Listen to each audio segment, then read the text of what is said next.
Слушайте, вот давайте мы... Подождите минуту.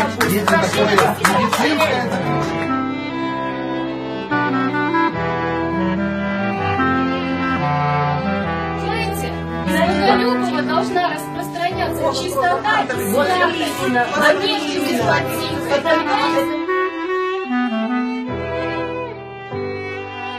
У вас 200 человек будет работать на этом предприятии. То есть это выполнительные рабочие места. Конечно. Вот посмотрите, я что хочу сказать. Нам такой ценой не нужны рабочие места. На нашей святой земле на сегодняшний день тихо, разрушены все предприятия, почти все.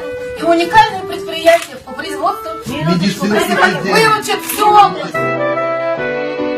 Миссия нашей страны – это вести другие народы к Богу.